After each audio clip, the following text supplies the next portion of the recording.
Un peu d'aventure, de science-fiction et de profusion de trucage numérique maintenant avec le dernier film de l'univers cinématographique Marvel, Black Panther 2, Wakanda Forever.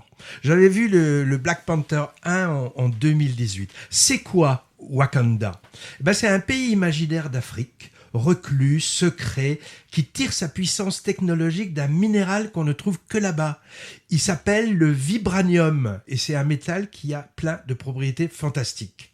Alors, ce métal, il est jalousement gardé et il fait des envieux de la part des autres puissances de par le monde. C'est le sujet central du film.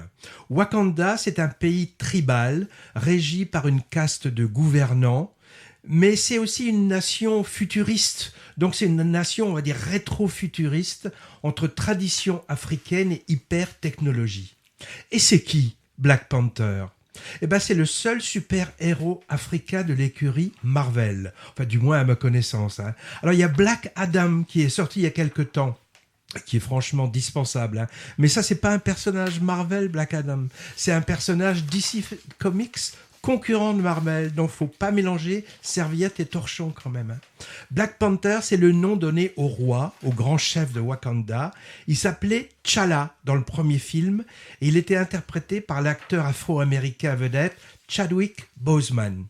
Et il se trouve que l'acteur est décédé quelque temps après, jeune, à 45 ans, en fait au début du tournage du numéro 2. Et ce deuxième film, malin, inclut ce décès puisqu'il s'ouvre en pré-générique sur les obsèques du personnage de T'Challa.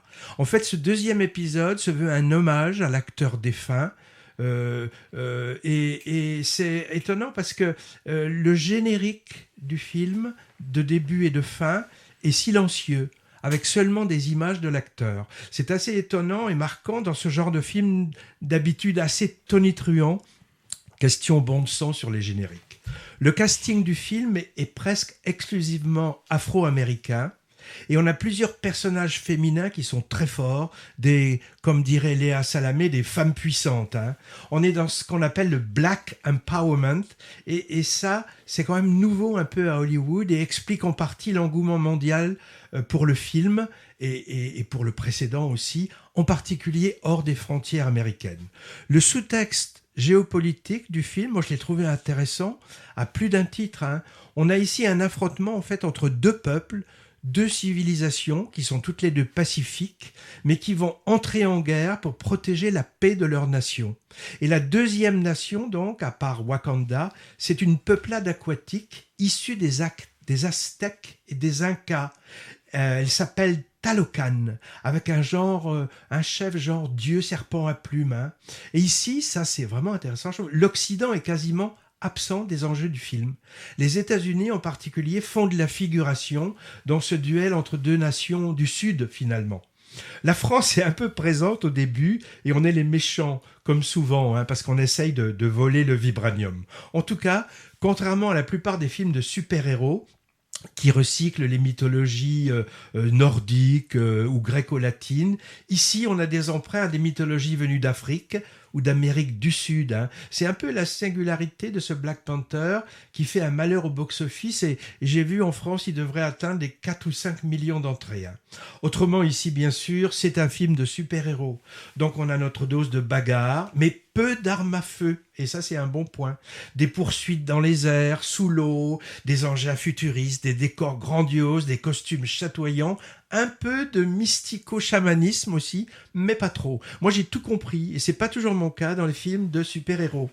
On n'est pas obligé d'avoir vu Black Panther 1 pour apprécier, mais ça peut aider. En tout cas, grand spectacle, le meilleur des Marvel que j'ai vu depuis longtemps par rapport à Eternals, le dernier Spider-Man, ou Doctor Strange qu'on avait vu en 2021-2022. Black Panther, je trouve d'ailleurs, se rapproche plus d'Avatar, dont on va avoir le deuxième épisode à Noël. Je pense que ça a échappé à personne. Alors bien sûr, il y a quelques grumeaux Ça, c'est pour changer des bémols. On va parler des grumeaux. C'est le cas, par exemple, de la peuplade aquatique, genre Atlantide, hein. Alors là, je les trouve moyennement réussis, ceux-là, esthétiquement parlant. Ils sont d'une couleur verdâtre, un peu douteuse. Et leur chef, il a des petites ailes aux pieds. C'est vraiment ridicule et très kitsch, en fait, hein. J'ai oublié de nommer le réalisateur. Il s'appelle Ryan Coogler, afro-américain, déjà responsable du premier volet et je trouve et coupable aussi de la franchise qui s'appelait Creed. C'est la suite des Rocky avec des jeunes boxeurs. Il est un peu plus qu'à tâcheron celui-là, je trouve, hein. Bien sûr, comme de rigueur chez Marvel, il nous tease en post-générique sur un Black Panther 3 avec l'arrivée d'un nouveau personnage. Je suis sûr que Patrick va aller voir Black Panther 2.